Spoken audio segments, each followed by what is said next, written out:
Alrighty, what is going on everyone and welcome to your third pen spinning tutorial. Now today we're going to be learning how to do a trick called the Sonic. It looks like that, and it's one of the 4 fundamental tricks in pen spinning. So the Sonic looks like that, and it can be done with pretty much any pen. Now, conceptually this trick seems a little bit difficult because the motion seems a little bit strange and everything happens pretty quickly, but don't worry about it, we'll go through it and it shouldn't be too difficult. Basically, to make things a bit easier, I would recommend getting a slightly longer pen. We've got our trusty pen here with a cap on both sides.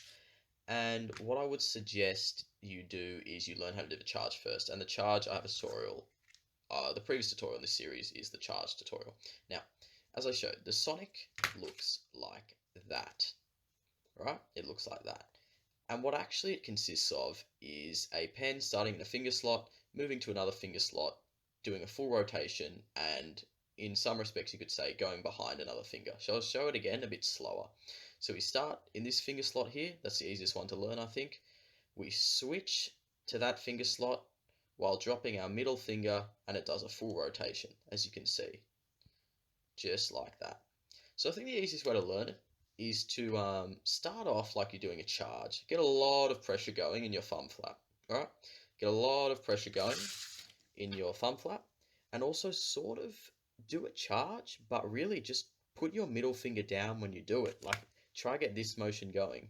Get your middle finger down, and hopefully, if you're lucky, the first couple of times, it should just work, right? So what you do, you want to build pressure by building pressure in your thumb flap, and you want to build pressure by pushing down with your middle finger like that, and sort of pushing back the other way with your ring, and then sort of just let go.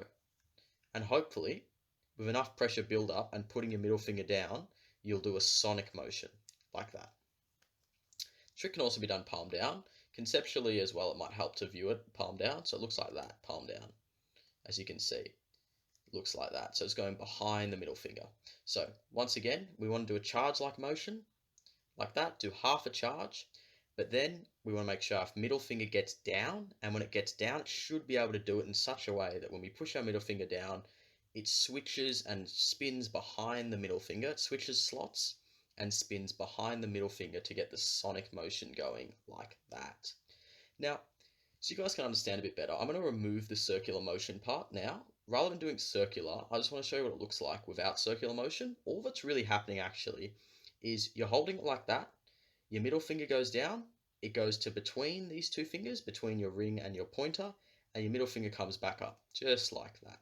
And now you've switched it between slots while doing a full rotation if you get the circular motion going from the charge.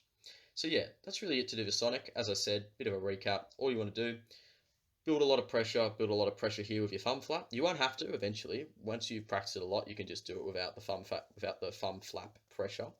But get pressure from your thumb flap, and then you want to push your middle finger down while sort of pushing the ring finger the other way, and then just let go, and you should do a sonic. Common mistakes that happen is people don't actually end up doing the sonic motion, which looks like that. They end up doing a pass, which is just that. They sort of just switch it to the other finger without doing a full spin behind. So you want to make sure that you really get that middle finger down and you do the sonic motion. I hope you guys will make some decent progress learning the Sonic. Now, it does take a bit of time to get right, but just remember to keep that middle finger down when you're doing the trick. It should help a fair bit. Now, in the next episode of this series, we're going to be continuing learning the pen spinning fundamentals, and we're going to be learning the final fundamental of pen spinning, which is the finger pass, which looks like that. So if you guys are interested to continue to learn how to pen spin, consider subscribing to the channel, and I'll see you all in the next video.